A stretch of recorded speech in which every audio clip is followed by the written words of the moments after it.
Good afternoon, everyone. We will call this meeting of council to order. Mayor Kentner is away today, so I will be filling in his stead. So welcome, and I will ask Councillor Harley Greenfield to read our land acknowledgement. Thank you, Your Worship, Deputy Mayor Keaveney. We would like to begin by acknowledging that we are meeting on the traditional lands and treaty territory of the Saugeen Ojibwe Nation, which includes the Chippewas of Nawash Unceded First Nation and the Chippewas of Saugeen First Nation. We also recognize the Métis, whose ancestors shared this land and these waters. We extend our gratitude to all Anishinaabe and Métis people and their descendants, past, present, and future, who continue to care for and inhabit these lands and tend to these waters. Thank you, Councillor Greenfield. Now, would everyone please join me in a moment of reflection as we ponder the business of the day.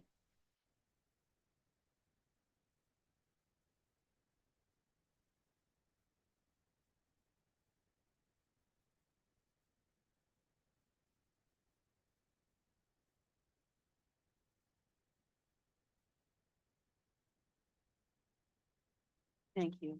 Is there any disclosure of pecuniary interest around the table today, recognizing that one can be declared at any point in time? And seeing none, we will move forward into announcements. And my first announcement is that Val Manning, our treasurer, is our acting CIO for this week. So Val, I believe you have a couple of announcements for us. Thank you, Deputy Mayor Keaveney. Our first announcement is I wanted just to highlight that we had a volunteer appreciation event.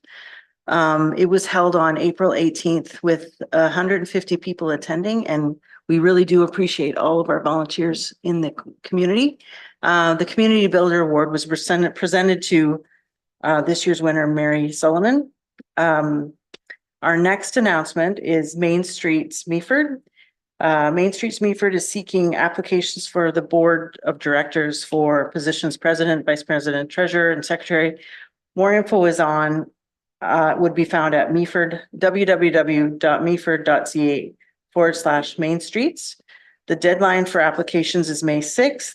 The other thing is paid parking at Memorial Park. On Monday, today, residents can visit Memorial Park office and register their license plates with staff to obtain their free privileges Monday, Friday from 7 to 3 p.m. on from 7 to 3 p.m. And on Friday, May 10th, hours will change to their 8 a.m. to 4:30 p.m. 7 days a week. Don't forget to bring your proof of residence to register your license plate. This can be your driver's license, a tax bill, or a water bill. Paid parking for non-residents at Meaford is in effect May 1st to October 31st, 2024. Between the hours of 10 a.m. and 6 p.m. 7 days a week, and payment is made using the Honk app with the QR code located at the park. And then we have a construction project, Bayshore Road construction in Leith is scheduled to start this week. The project will include drainage works and resurfacing on Bayshore Road. And we thank residents and road users for their patience while we are working on this construction. Thanks. It's good news to hear that that project is started. Thank you to Acting CAO Manning. Are there any other announcements around the council table? Councillor Uhrig. Thank you, Madam Chair. I'm going to lean heavily into Grey Sauble territory. So the Grey Sauble Conservation Foundation is returning to the Roxy Theatre next month for its 7th annual film festival, Earth Film Festival. It'll be May 16th, and you can get your tickets at the Roxy Theatre. There's actually a couple of options. There's a dinner, there's just the movies, and it's kind of exciting because they've got an actual water walker is going to be there for the film The Water Walker, as well as becoming Tom Thompson, so it's also very relevant locally. Secondly, from the Grey Sauble Conservation Authority, this afternoon, they're currently working on their strategic plan for 2025 to 2035, and they have a open house public meeting this afternoon at Meaford Hall from 4:30 to 6:30 to discuss it's a planning event, so the public can kind of see what's going on and contribute. So I encourage people to go out to see that this afternoon. Lastly, I'll just mention that I was actually at their annual tree sale event on Saturday morning, which is always hugely attended, as Harley knows. It's the first hour is just people breaking down the doors to get all kinds of trees. It was very successful. So it was not the nicest of weather, but it was a great event. So Grace Harbor Conservation Authority has been very busy. Thank you. Any other announcements? Councillor Greenfield? Thank you, Your Worship, and I will try to get through this as quickly as I possibly can. I had the privilege of recently attending the 2024 Ontario Good Roads Association Conference in Toronto from Sunday, April 21 to Wednesday, April 24. The trade show offered displays and opportunities to chat with nearly 140 exhibitors and presenters.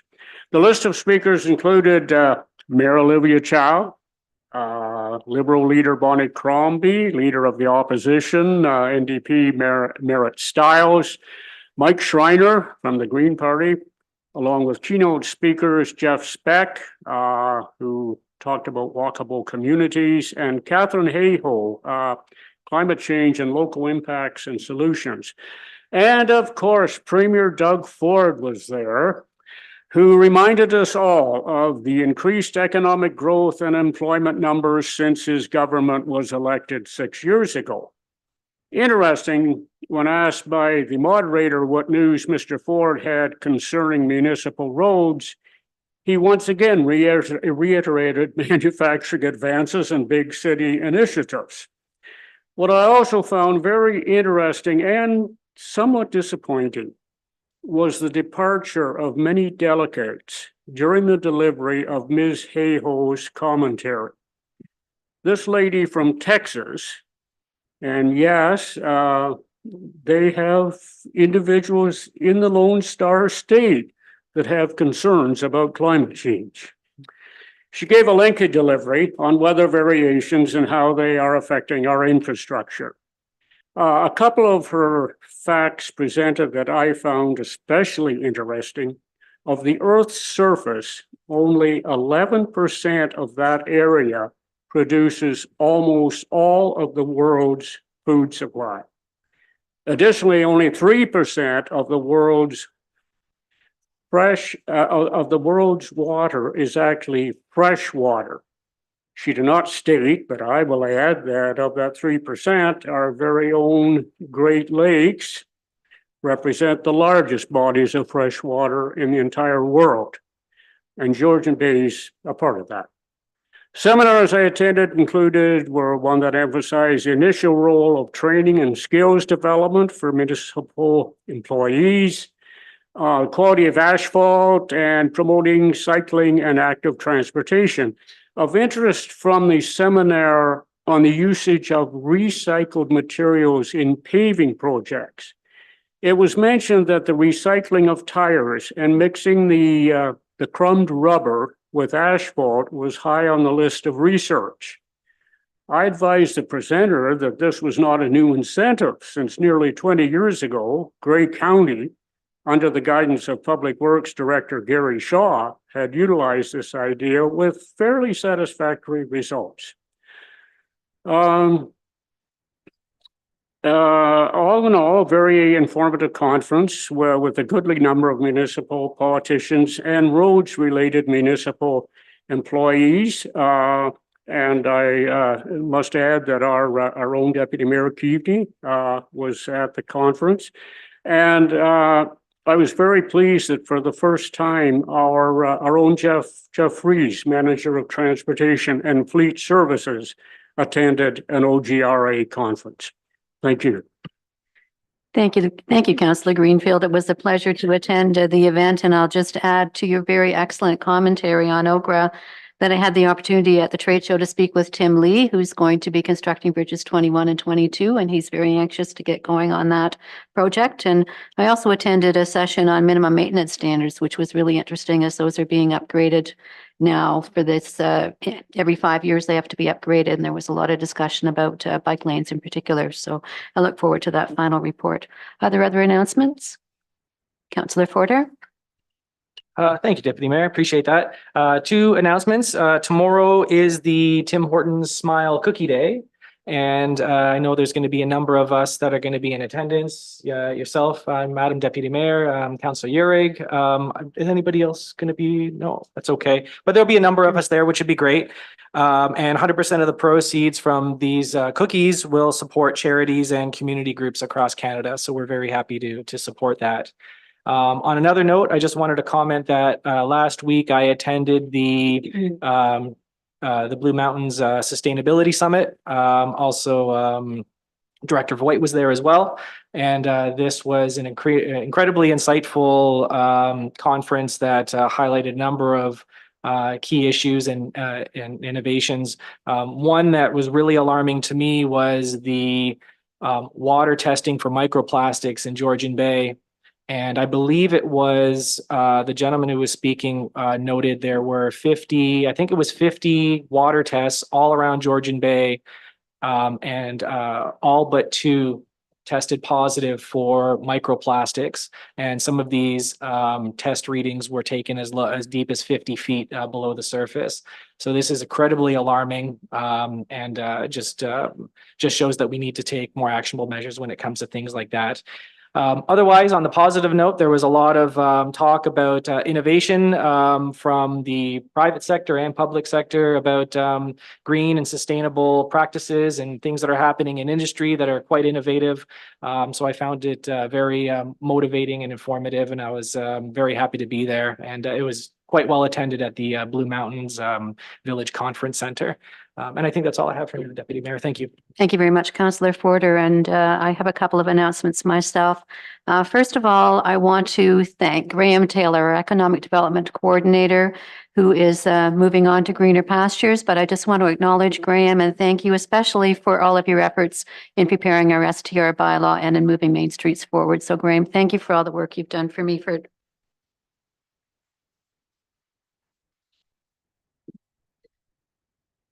I also want to give a shout out to Grace Moran and her team for the downtown cleanup last week. They could be seen on Wednesday afternoon with brooms sweeping the sidewalks on Sykes Street, which look much better. So thank you very much, Grace, for initiating that.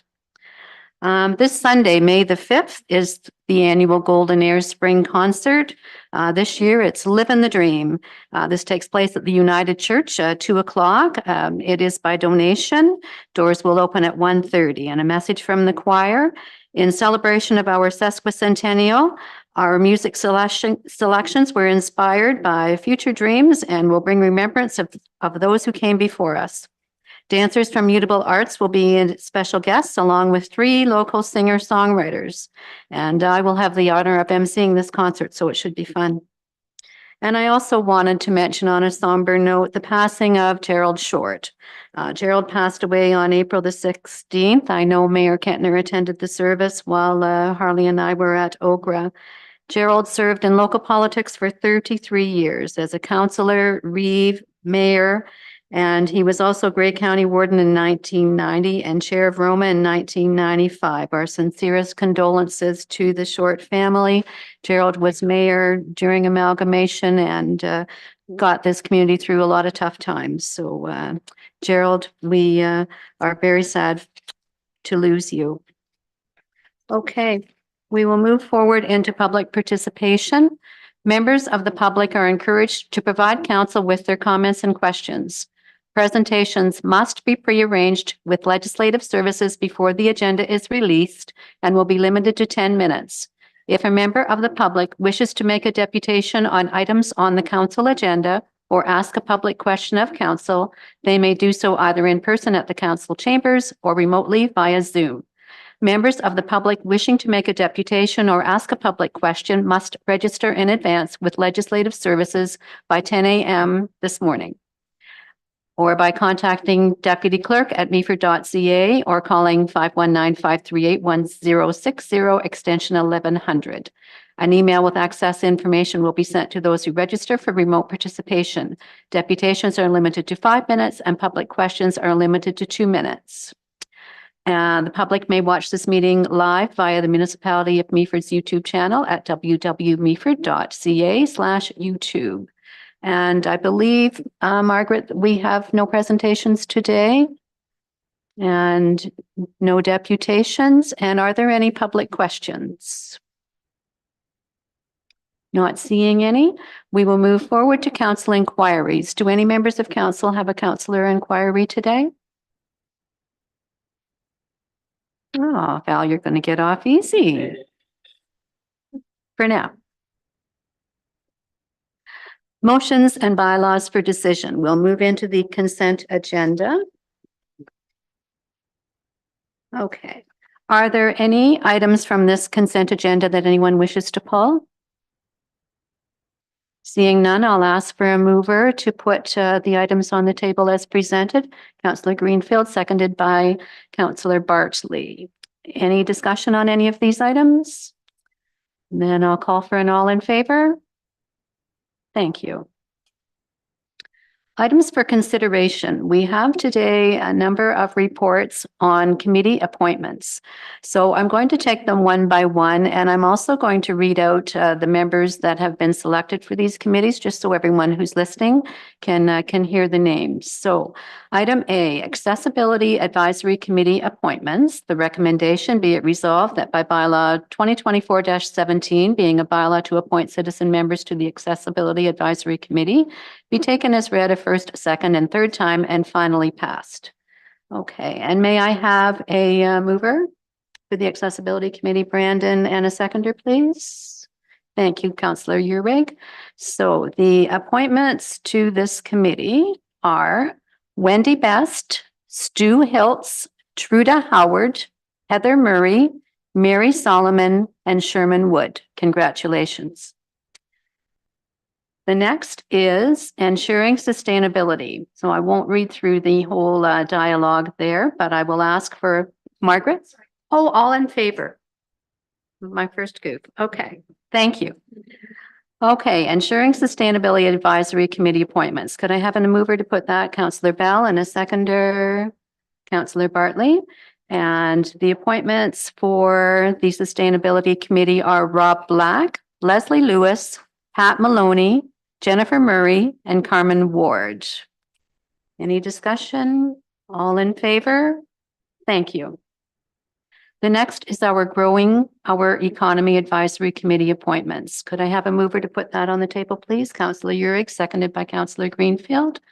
And the appointments for the new Growing Our Economy Advisory Committee are Reed Barrett, Evelyn Dean, Michael Isenga, Ronald Lampman, and Kelly Ward. Any discussion? None? All in favor? Thank you. Heritage Advisory Committee appointments. A mover to put that on the table, please. Councillor Forder, and a seconder. Thank you, Councillor Uhrig. And the members of this committee are Nancy Harlton, Peter Heisey, Joanne McKenzie, Vic Mitchener, Simon Newbold, and Jan Sedaris.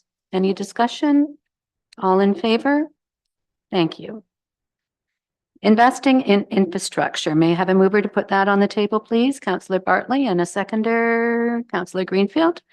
And the members for this committee are George Cooper, Eric Ennis, Carlos Espinosa, Kevin Marlowe, and Chris Rayum. Any discussion? All in favor? Thank you. And the Pumped Storage Advisory Committee. May I have a mover to put that on the table, please? Councillor Forder, and a seconder, Councillor Bartley. And the members for this committee are Bob Baranski, Ginny Ellis, Howard Fletcher, Doug Haslam, Martin Hederick, Lindy Kingston, Bob Peel, Dave Richardson, and Adam Vaughn.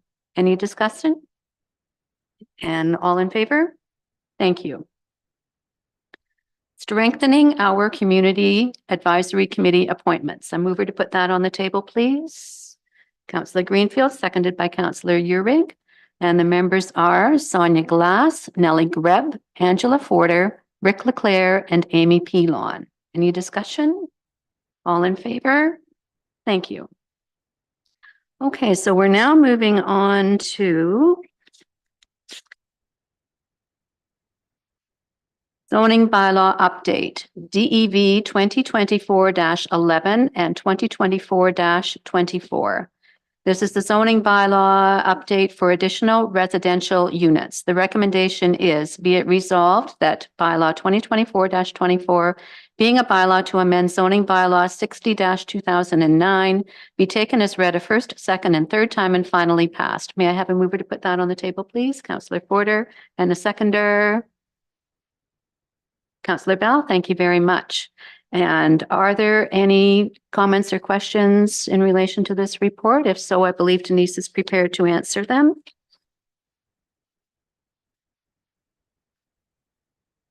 Okay. I did have a question while others are thinking. In the ARU bylaw, I was wondering, Denise, do we need any language around parking for ARUs? Thank you, Deputy Mayor.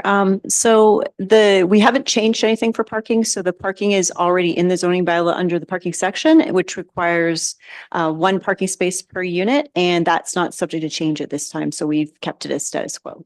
As it was. Thank you. And some of council may have seen this communication, but I was really interested to see what Collingwood is doing in relation to ARUs, and they have a rapid ARU development program, which includes one window service, pre-approved designs, financial incentives, and support for landlords. So I just thought that was really interesting, and I wondered about your thoughts on that, Denise, if we might do anything similar. Thank you, Deputy Mayor. I was really excited when I heard about the Town of Collingwood's program. I heard about it last fall when we were invited as planners and other representatives of municipalities to speak for the local real estate association kind of annual talk. And so I got to hear it from Lindsay Ayres firsthand, which was really exciting. I think some of these things are probably quite easy to implement, just to make it like the idea of the one window is really just creating an email address so people can just know that their questions will go to one person and get addressed. And then we would funnel those things through our staff to ask both planning and building type questions and things like that. I think we could implement some of those really easily. And then some of the other things obviously take some money. And we have had some chats about what kinds of things we might be able to do. Their program is actually pretty extensive. They do have some skin in the game financially to support ARUs. And that's something that council could definitely consider in the future if we wanted to come back with more options later on after implementing this. I think that would be really great, Denise, if we could see something similar. And I also recognize in the report, it suggests that we haven't had a lot of uptick on ARUs. Now that we have the new bylaw, how are we going to promote this opportunity? That's a great question, Deputy Mayor. So I think one of the ways is to just have more information outgoing to the public.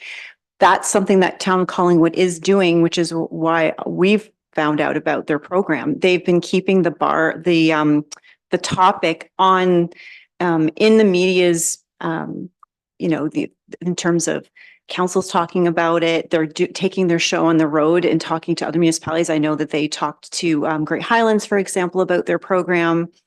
The media is constantly writing stories about it. They keep on putting out releases about it to keep that on the kind of a topic right at the top of the agenda. So we don't forget about it, rather than just implementing something and saying, okay, we did it, now we're done. So those are things that we could do moving forward. And probably when we go to part 2 of this program, which will be updating the rural area and things like that as part of that comprehensive update that we're doing this year, we could look at ways that we can keep the public talking about this so that they don't forget. Because I know when I'm talking to people, they still do forget that we have this program already. So you're already allowed to have a detached unit. And I've had a number of companies reach out to me on this, who weren't aware. They thought this was something new that the province is implementing. It's not new at all. They've added the 3rd unit, but in terms of detached units you can have in your backyard, that isn't new. So that tells me that if the companies who produce these units and are doing modular units, things like that, aren't aware that almost everybody has a program, that we do need to do some more work. So we can come probably back with an implementation plan of how we're going to keep this on the radar of everybody. I worked with a couple of different, I'd say 3 different companies, including Quality Homes and some other ones, who were asking just to be updated on what was the next steps for this zoning amendment. And I think making sure that all those, contractors and companies that are making modular units know that we have a program is going to be important, so that if anybody in the public wants to put one in, they know if they can call a contractor or somebody out there for help, those companies will be aware of what the programs are. That sounds great, Denise. I've been down to Quality Homes to look at their 1 and 2 bedroom units, and they're really, really nice and surprisingly spacious inside. For the 1 bedroom, I think is 512 square feet, if I recall. And it's actually surprisingly spacious and would be a very comfortable home to live in. So we'll look forward to that implementation plan when you get an opportunity to put that together. And perhaps it could be inclusive of a good news story. If we do have someone who has created an ARU and we could get some photos and a little bit of commentary, that might be something to consider for the plan. Any questions from council? Then I'll call the question. All in favor? Thank you. We'll move on to DEV 2024-12 and 2024-25. Zoning bylaw amendment for 412 Miller Street. The recommendation is, be it resolved that bylaw 2024-25, being a bylaw to amend zoning bylaw 60-2009 of the municipality of Meaford pertaining to lands known as 412 Miller Street, be taken as read a first, second, and third time and finally passed. May I have a mover to put that on the table, please? Councillor Forder and a seconder, Councillor Bartley. And any discussion regarding this report? Councillor Forder. Thank you, Deputy Mayor. Appreciate that. So my question is with regards to the density. There have been some comments in the community that the density in this proposal may be a little bit high. I understand that the density is 20 units per net hectare, and that's a minimum density. I just want to know, is there a maximum density, or what would staff say, or how would they comment if somebody in the community feels that this proposed development as is might be too dense for their liking? I would just like to get a comment on that, please. Meredith, welcome. Thank you, Deputy Mayor. Good afternoon, everybody. I'd be happy to answer that. Councillor Porter. So yes, the density that you mentioned is correct. So the Meaford official plan has a minimum density of 20 units per net hectare. And the policy in the Grey County official plan is 25 units per hectare. The density proposed as part of this subdivision is actually around 32 or 33 units per net hectare. And that just depends on what the final design includes.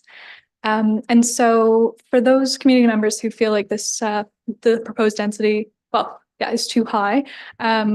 Generally, I can say that these lands have been, as we've discussed, identified for future intensification and development and growth for many years now. It's one of the things I just wanted to expand on a little bit in the report, which is the Meaford official plan in 2005 designated these lands as urban living area, which encourages residential intensification. So, and similarly, the property has been zoned as D for development since, 1974. And so we've kind of already targeted these lands for density, increased density, and we're satisfied that with the range of residential uses, it's already in line with the surrounding residential uses. And Director Voigt. Thank you, through the chair.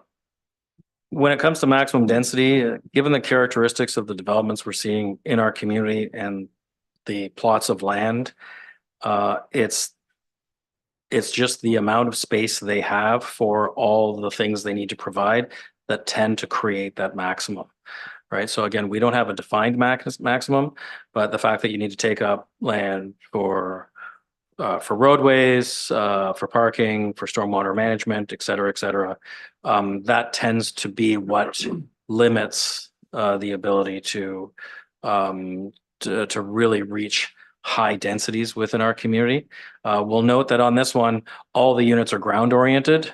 So quite frankly, any discussion that is suggesting that this is some sort of density that is too high for the neighboring community, and that is completely unfounded.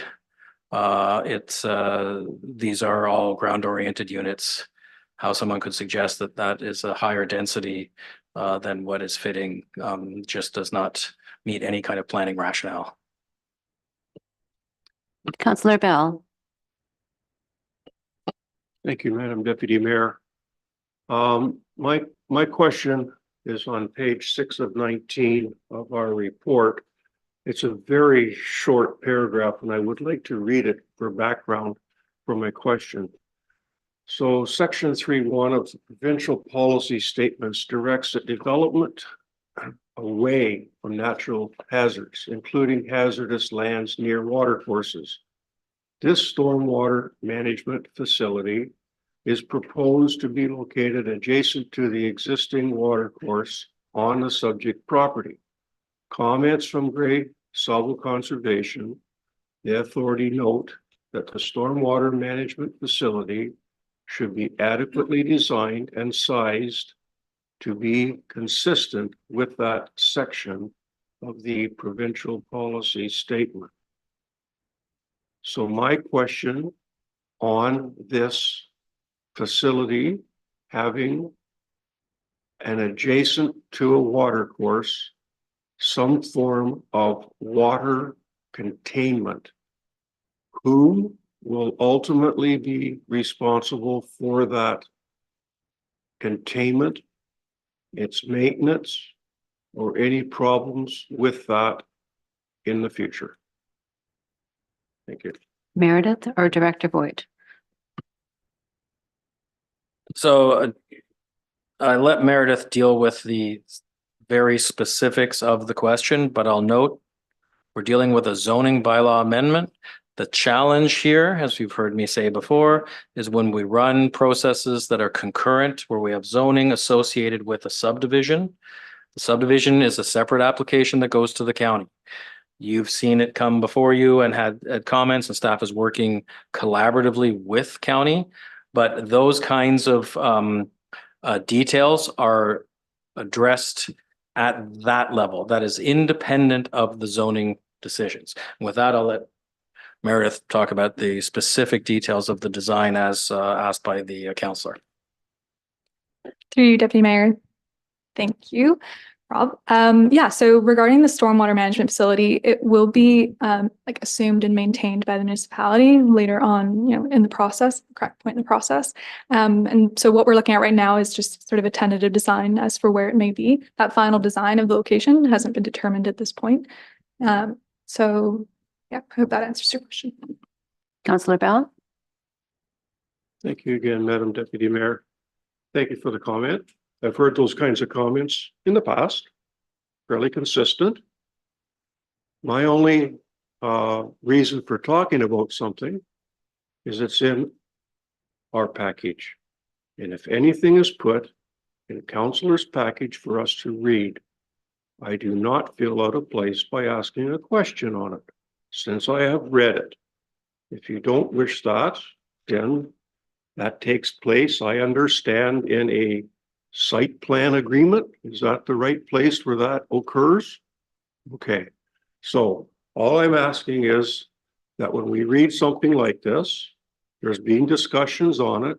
It will impact the situation. And I know that we're being asked today to vote on changing the zoning. So that's why I asked my question. Thank you. And Councillor Porter?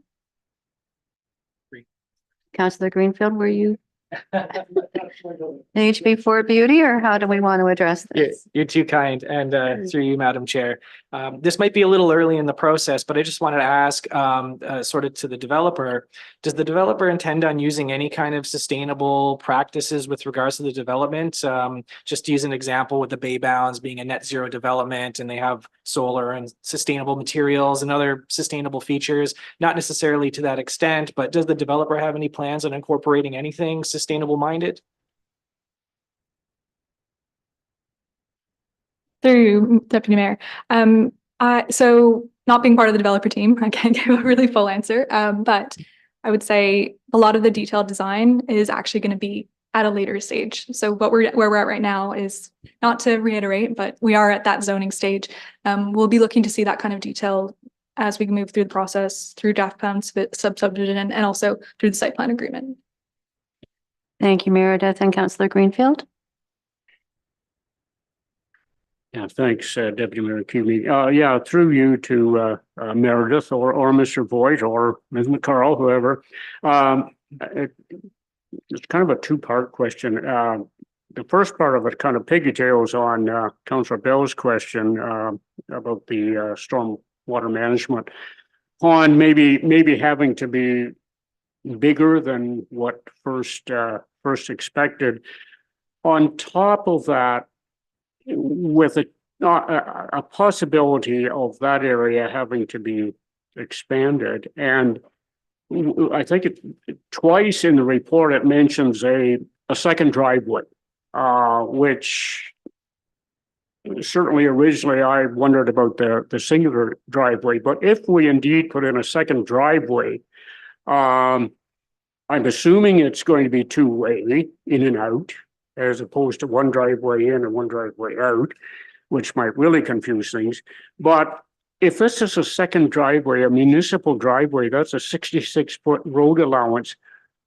What is that space and maybe an expanded stormwater management plan? What's that going to do to the number of residential units? It has to decrease them somewhat.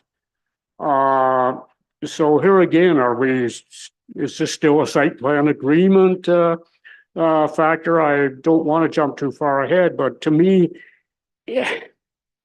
the report and the diagrams we have are pretty conclusive, but they're not going to be the bang on finished result here. And that makes it a little more difficult to make a decision on. And I have one more question, and it kind of ties in with these other two. We're talking about a reduction in the lot size down to 315 square meters. I think in old language, that's 3,600 square feet. That's small. Okay, I'll digress. I've given you a whole book to examine here, so I'd appreciate hearing your response. Go ahead, Meredith. For you, Deputy Mayor, happy to answer that. So I'll start with the last question. So regarding the minimum lot area. The minimum lot area that you mentioned of 315 square meters is just for the semi-detached dwellings. It's not as a minimum lot area for all of the lots that are proposed as part of the subdivision. And that was kind of at the developer's request, and the original requirement there that's in the zoning bylaw now is 480 square meters. So staff are pretty satisfied that this is a fairly minor change in that regard, and to support the development that's intended. The other thing I'll mention is we actually kind of changed the zoning that's proposed today, so that there's a minimum number of units of 122 units. And you notice that there's no requirement for a certain number of units in each of the zones. We've just changed it so that now there's a minimum number of units for the entire property, just to allow for more flexibility, with the recognition that things are not completely determined yet, and nor should they be. At the zoning stage, we are still fairly early in the process, but staff are satisfied that we have the major concerns with subdivision addressed at this time. Yes. Councillor Greenfield. Okay. Thanks, Meredith, for that. Yeah. Okay. That helps me out. As you were answering, I was just thinking that on these smaller lots, even with detached homes, boy, if we put an ARU on the lot, that's anyway. I won't try to complicate things anymore. Councillor Urick. Thank you, Madam Deputy Mayor.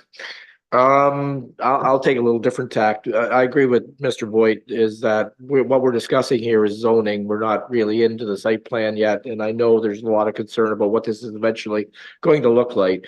And to the residents who are obviously concerned about this project. We know that our own OP and the Grey County, and of course, the province is applying much pressure to get as much density going as possible, totally recognizing all of that. Interestingly, we just received, council, I'm sure many council members just received a letter from Imagine Meaford. They've been rather quiet of late, and I personally respect the organization. I think they're very level-headed in the way they do things. I would kind of advise any residents who have concerns about this project, might want to talk to them, because when Loon Call happened, again, they got involved. They had rational conversations with the developer about land use, about concerns about density, concerns about green space, etc. That particular developer actually, they did even less than what was going to go in there originally. So having rational conversations about specific planning can go a long way, and this organization can help concerned residents to try and frame that in a way that maybe they can have good discussions with the developer. So we're at zoning now, and I think if we don't do it, the OLT would. So this is just another avenue, I think, for the concerned residents to have a way to maybe have conversations to express themselves and potentially mitigate density concerns. Thank you, Councillor Urick. Any other questions for Denise or Director Voigt or Meredith? Councillor Bell?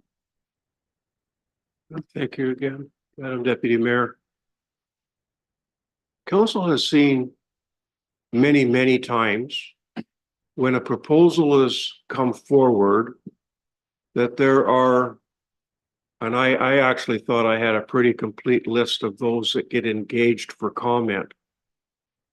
We have read this report, and it is obvious that we have reached out to other communities that we have, from my reading, I've never seen them before. And I used to wonder why we would reach out to the city of Owen Sound for something that we're doing here. So they're the neighbors, they're close.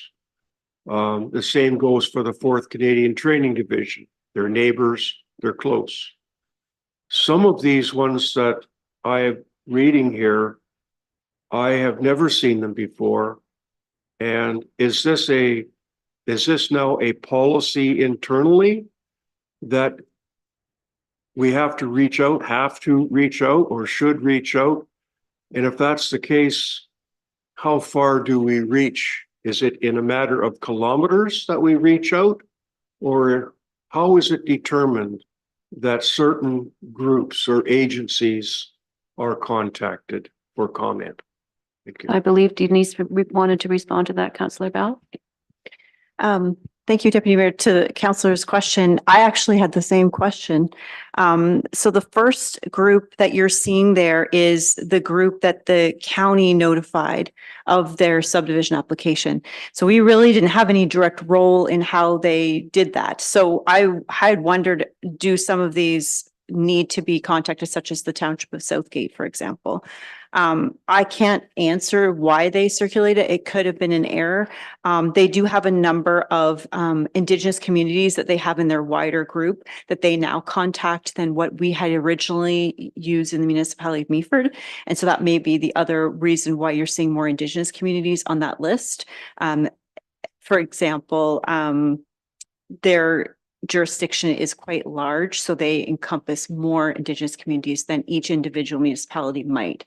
So if they are circulating, say, First Nations of the Grand River, because in the county generally, that's within their catchment, such as in the Township of Southgate or in some of the areas closer to the Grand River watershed, typically Meaford hadn't been circulating them. So that list you're seeing is the county's list, and we just put it in our report because that was our practice previously, just to put all those agencies in there. But we haven't vetted that list ourselves, so we didn't say, hey, we'd like to tell you who to circulate. The county did that list for themselves, and then we participated in their circulation. If that answers the question. Are you comfortable with that, Councillor Bell? Well, thank you again. Interesting comments, but the one that actually caught my eye is because I did some of my younger career down in Galt and Pestler, and there was an outreach to 6 nations of Grand River. And I just wanted to know why we were reaching out that far away with something which is happening here. I'm not opposed in any way, shape, or form of having comments from any First Nations, along with the rest of the group, Hydro One, the school system, Department of Highways. I just wanted to know how far away we're reaching, because it also would then almost seem that maybe we have to reach even farther. And if that's the case for any developer doing anything, any one of these contacts could put a negative comment to a developer. To me, it seems like there's another layer of, we looked at this and we have a comment which doesn't align with the proponent. So I just wanted to know how far this is going, and are we literally in the future going to see a much longer list even? Thank you. Denise, did you wish to comment? And just thank you, Deputy Mayor. So just to reiterate, that was the county's list they created and they circulated all those folks on that within that section of the report. We did a second circulation for the zoning that included the next list that you see. It's our understanding that they circulate 6 to 8 Indigenous communities because they're within the Grey County catchment, not that they're necessarily within the municipality of Meaford. And so that probably doesn't answer the question of will the list get longer? It has gotten longer over time. Hasn't been our practice in the municipality to circulate 6 nations of the Grand River. Although we have reached out and asked to vet the list that the county had provided us of who they're circulating, and 6 Nations had said that they wanted to be circulated. So if that answers your question, I'm not sure. It's not our list normally that the subdivision goes on. It's the county's circulation list, and they take care of that portion and then created the sign that you see on the site. Thank you. Councillor Bartley. Thank you, Madam Deputy Mayor. On behalf of council, can staff reach out to the county and get an answer why they'd reach that far? I think it's overreaching as far as I'm concerned. I'd like an answer. Can staff do that or should I do that? Director Voigt. Through the deputy mayor to the councillor, yes, we can get clarification from them. What I'll say is what we've been doing here, we've taken a close look at our requirements under the Planning Act and speaking to our legal counsel to make sure that the folks that are on our list are those that are legally required. And then we have had some very minor additions, 1 or 2, where it is logical because of the context of our community. What the county's doing, I'm going to assume that they fall under the similar provisions, but because obviously their boundary is much bigger than ours, so it triggers different lists of agencies and outside organizations and communities of interest.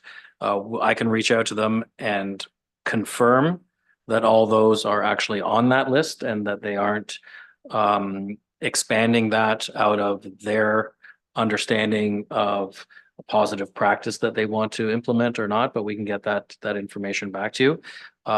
This is, again, some of the challenges we're dealing with the 2 applications, and that's why you have that information to know that when this went forward, the county did this notification. And I think it's fair to say staff agree that for the interests of our community, even on a subdivision, that we'd be hard pressed to make a good case that a lot of these do have an interest given their geographic distance from us. So we'll talk to the county, we'll confirm, and then we'll know if they have expanded that beyond what's in the Planning Act. And from that, then I guess perhaps there's something we bring back to council to see if you have any comments about that. Thank you. Any further questions from council? Councillor Greenfield? Thanks, Your Worship. Not a question, just a comment. I don't think the decision today will finalize the actual plan of this proposal. There's the site plan agreement is going to have, I'm sure, questions and conditions, and I'm sure that'll be looked at very carefully. But yeah, I refer back to a sentence on page 2 of our report. Staff have reviewed the zoning application and are satisfied that the application is consistent with and conforms to all applicable planning policies.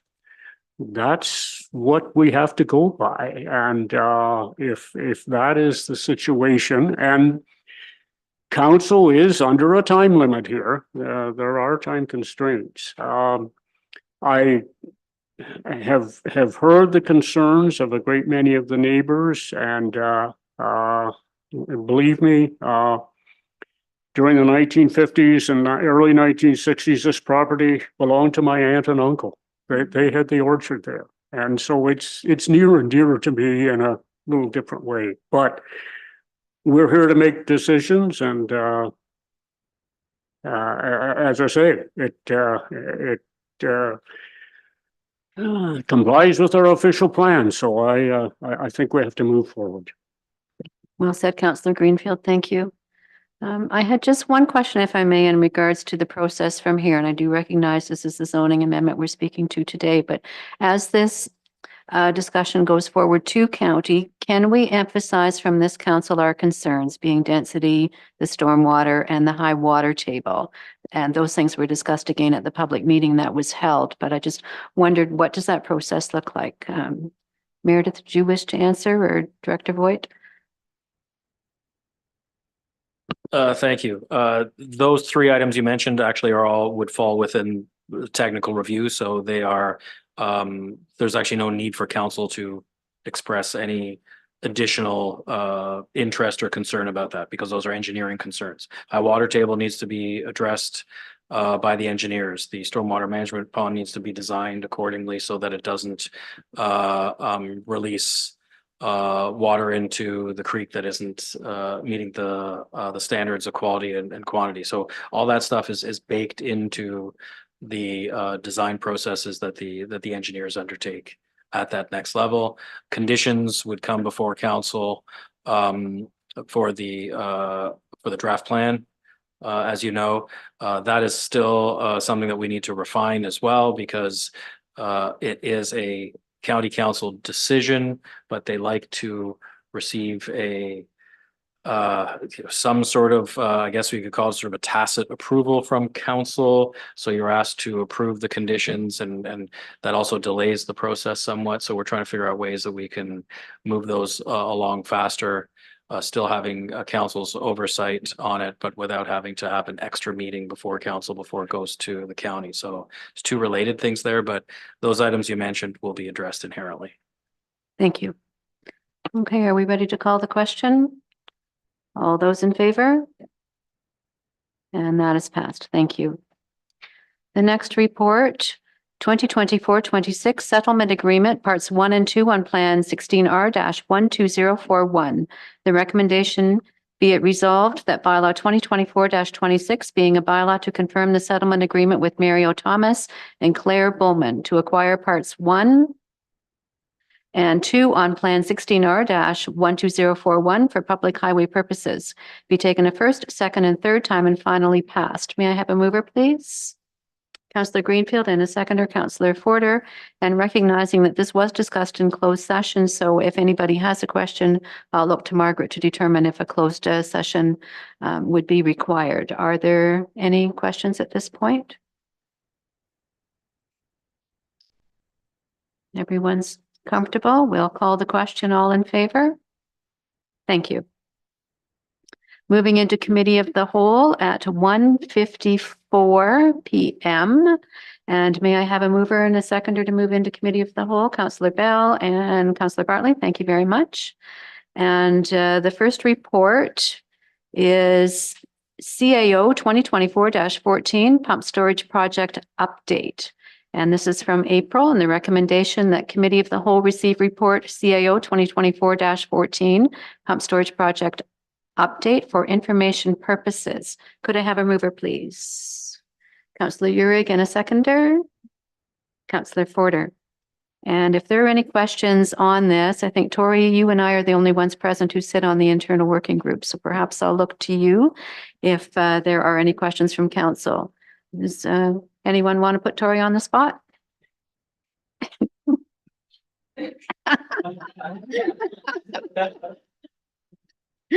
Yes, and I should acknowledge at this point, now that we're addressing you, Tori, how much you're going to be missed. But you will be back and you won't be a stranger, and we wish you all the very best. Okay, so we have no questions on this report. Then I will ask for an all in favor.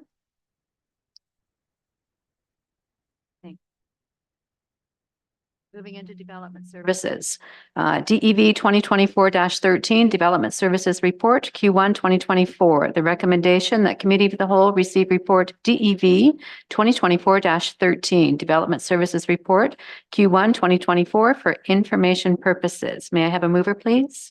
Councillor Forder, and a seconder, Councillor Bartley. And any questions on this report?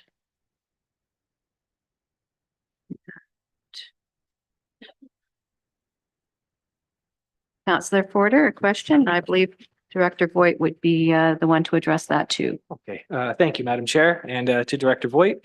Under the Building Services Division, under applications, says renovations and additions. Q1 2024 is 13 and Q1 2023 is 2. So I'm just curious with regards to these, either renovations or additions, do you know any of these will be ARUs? Is there any way to know that?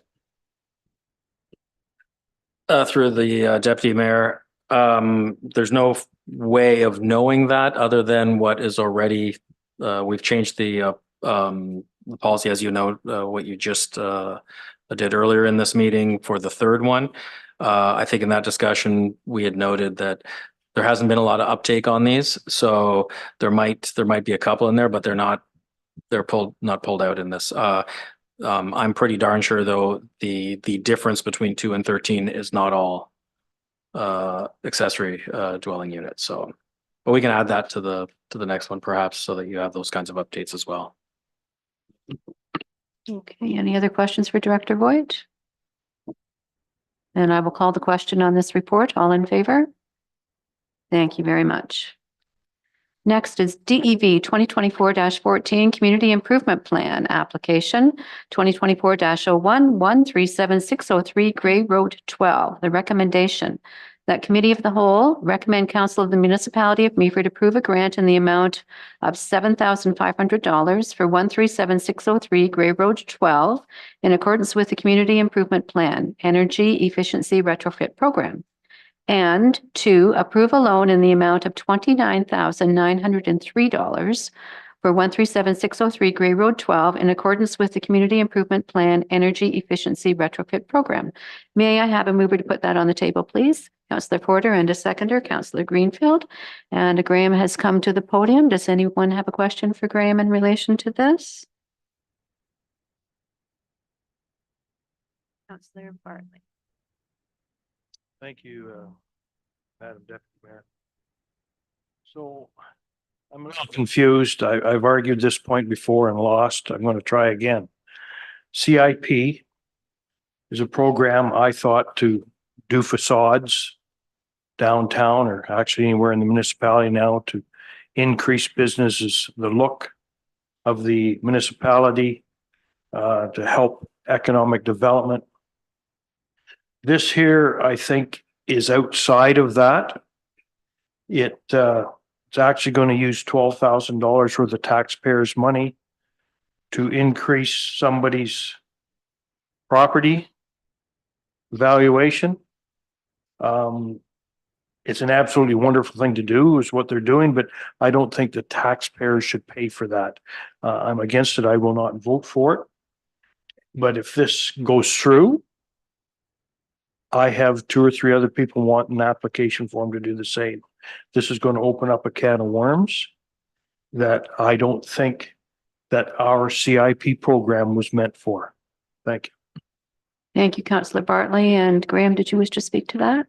Yeah, I guess I just say that That's certainly a valid position from a policy perspective. However, the CIP as it's written here and now, it does emphasize sustainability initiatives across the municipality. It incentivizes this type of development on properties to receive CIP funding for things like solar panels and energy efficiency retrofits. That's not to say that that can certainly be changed. However, in the here and now, as I'm standing here with this report, this isn't just as eligible of a use for funding as facade improvements are, or any other type of development eligible under the CIP. But then again, at the will of council, that can certainly be re-examined as a program. But as this application stands, this does meet the eligibility criteria to receive this funding. Director Voigt. Through the Deputy Mayor, you'll note on the previous report, on the quarterly report for development services, one of the things I have identified as a project moving forward this year for the Economic Development Division is to update the CIP and our grant programs for just the reasons that the councillor has mentioned, as well as other things that we've seen the last, I'll say, 2 to 3 applications that have come forward have really highlighted that there needs to be a more fulsome discussion with council on what you'd like the results to be, because as measured now, I think it's fair to say there is no increased payback to the broader community on the ones that have been passed this year and last year. That is the plan that was approved by a previous body of council. And these are the rules that we work under at this time. That is also why I've identified that we need to update this hopefully sooner than later, because I think it is does potentially have some flaws from my perspective, and I believe as the councillor has noted, but it is up to all of council to decide how we want to move forward. So you'll be seeing that come in the coming weeks and months. Thank you. So what I'm hearing, Director Voigt, is that there is a revision of the CIP underway and that we will see some changes relatively soon. Deputy Mayor, yes and no. We'll be coming forward first with a scoping of what we assume that the best path forward would be, but then council will have to direct staff accordingly. For us just to make those assumptions, we would potentially be going in the wrong direction and then coming forward with something that council doesn't want to see. So it'll be at least a 2-part process. Yep. Thank you. So am I hearing that at the moment it's more or less a first come, first serve? Because I know others who wish to apply that had projects that perhaps council would have been more eager to support who came behind this one. So is it first come, first served? It's always been first come, first serve in Meaford. That would be one of those kind of policy philosophical discussions the council may have. You may choose to have an intake period where then you look at all of them at the same time, or as now it's a first come, first serve. There are pros and cons to both. If you're looking at something being strategic, I would argue that having an intake period where you can compare things is more strategic than timing. Timing isn't necessarily a strategy that council would maybe want to implement on this. So that would be one of the changes we're looking at. We will look forward to that. Any other questions for the director, Councillor Greenfield? Thanks, Your Worship, Deputy Mayor Keaveney. Again, it's a comment. On the bottom of page 2 of our report, it refers to the community improvement plan and the energy efficiency retrofit program. Back a few years ago, I was very much in favor of extending the CIP to the rural area of our municipality. Originally, it only dealt with the urban area, and I thought that was not all inclusive. I guess my argument is that the owners of this property have within the last few years invested in erecting 2 very large, going to call them barns/drive sheds. they have built up a farming operation that was fairly mediocre to one that is quite an enterprise today. I have no hesitation to say this is a multi-million-dollar farming operation. And I applaud any agrarians for undertaking this type of this type of initiative. The CIP is there for them. It's there for everybody. I guess you can argue they get out of the gate maybe a little bit quicker than others, but they played by the rules.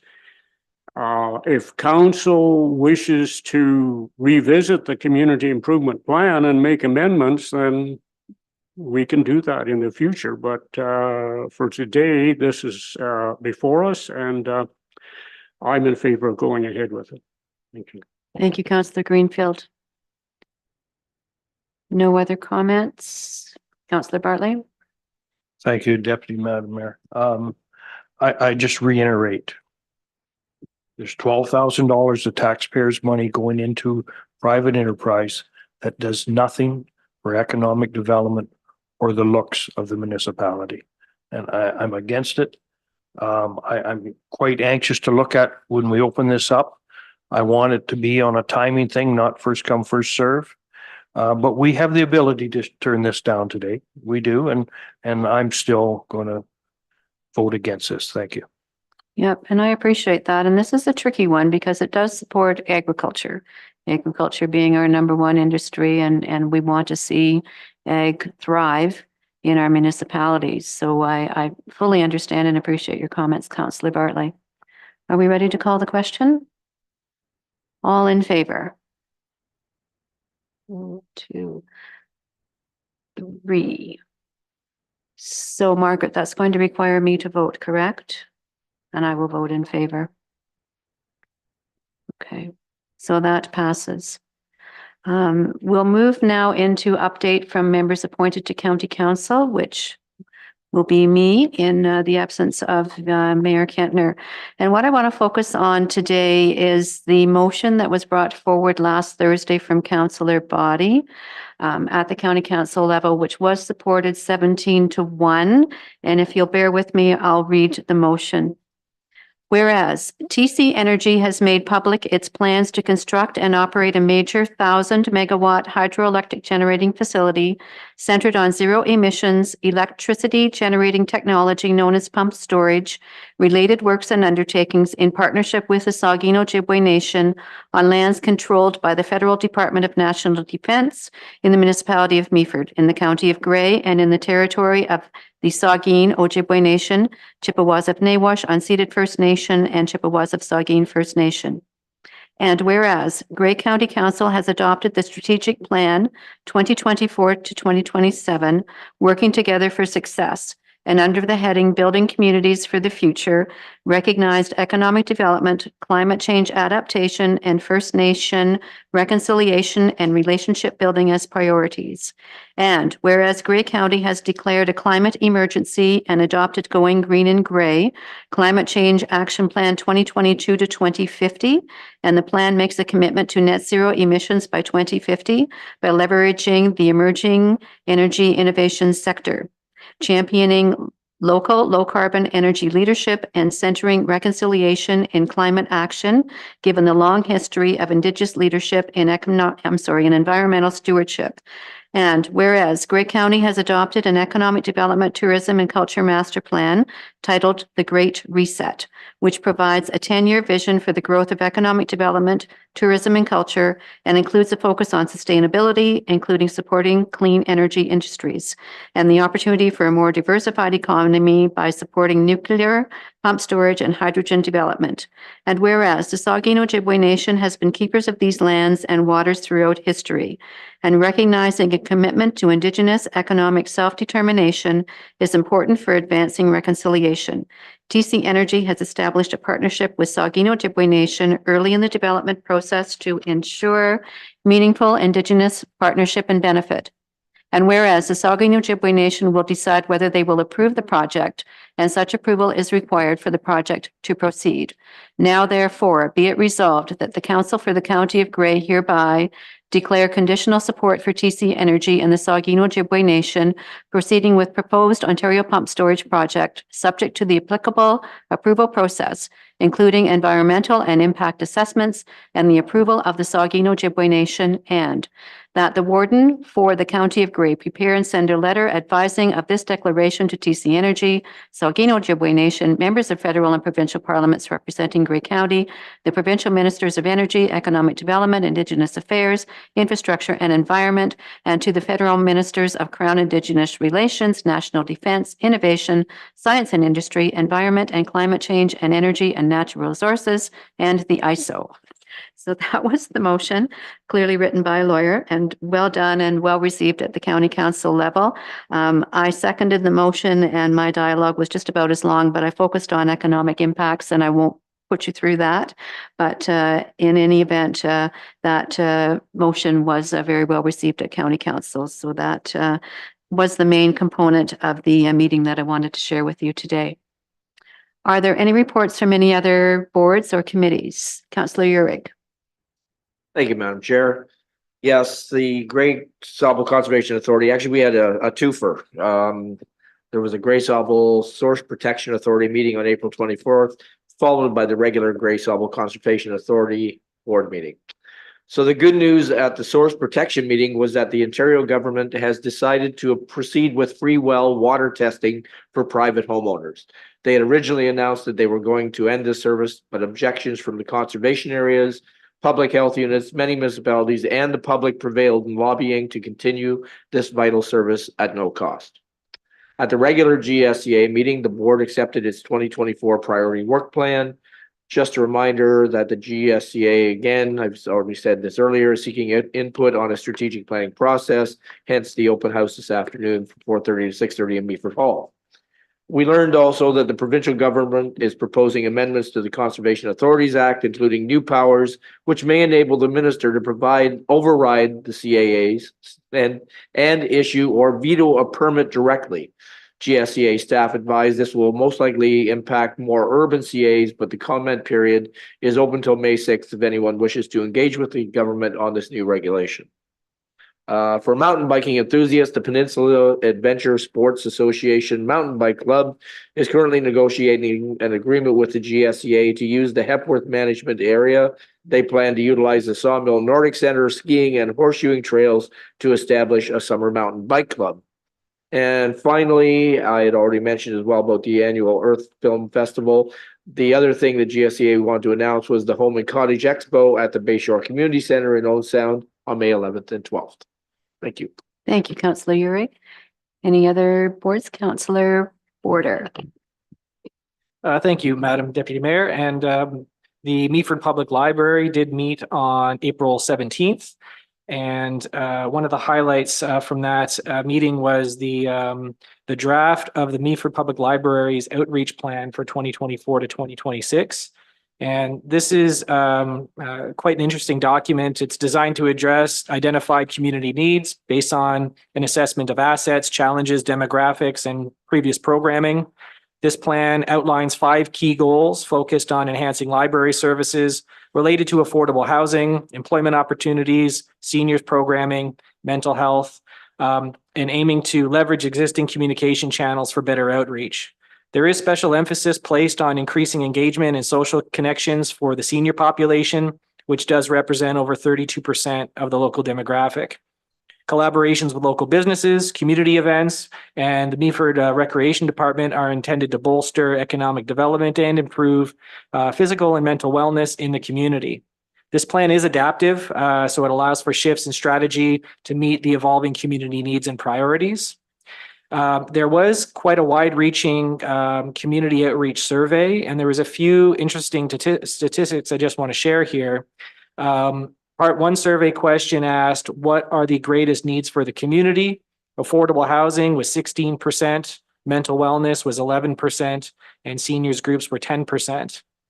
Another question, what facilities in the municipality do you use? Meaford Public Library came in at 38%, which is outstanding considering the next most widely used facility, according to the survey, is the community center at 23%. So these figures certainly suggest that the Meaford Public Library is the most active community hub we have. Getting off of that, we also did have some feedback with regards to the volunteer recruitment fair that was on April 18th. This was a huge success. The library hosted 24 nonprofit vendors from all over the municipality, and there were booths located throughout the library. There was live music and refreshments. And I took my young son there, and we just had a ball. It was great. The atmosphere was very positive and welcoming, and there was over 200 potential volunteers in attendance throughout the day. And I also want to give special thanks to Margaret and her team for spearheading this fantastic event. It was absolutely wonderful. Moving on, the annual library survey to the ministry is now complete, and it is due tomorrow. So we've taken care of that. And just a couple quick stats here. The library facility bookings continue to increase. For 2024, we saw 142 bookings, and this was for March, and 114 bookings for 2023. So that is increasing. E-library downloads are increasing. So far this year, the library has hosted almost 85,000 people. I also did attend the first Climate Cafe at the library last week. And this was done with the in partnership with the Collingwood Climate Action Team. And this was quite a unique event.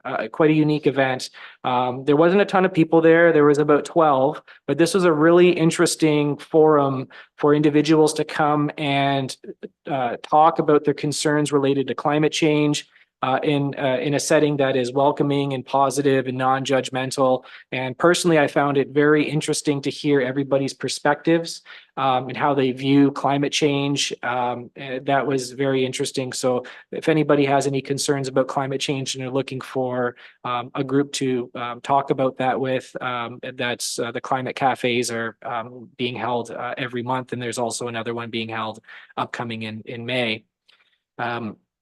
Lastly, I just wanted to mention that we do have a elder law series. So this is to support seniors programming. So there is a lawyer from the Grey Bruce Community Legal Clinic, and she's going to be presenting information and answering legal questions related to May's topic is consumer protection. So dealing with contracts, canceling services and products, and furthering understanding on these issues. And this is all to support seniors specifically. So I assume that's going to be very popular and well sought after. Other than that, the next meeting is going to be on May 15th. Thank you. Thank you very much, Councillor Forder, and always a very comprehensive report on the library, and we appreciate it. Anyone else? No, we'll move forward then. So motion to move out of the committee of the whole at 2:18. May I have a mover, please? Councillor Forder and a seconder, Councillor Uhrig. Thank you. And councillor motions, we have none today. Are there any notices of motion? Councillor Uhrig? Yes, thank you, Madam Chair. A resident actually brought this to my attention. It's called the Mural Mosaics Global Roots Project.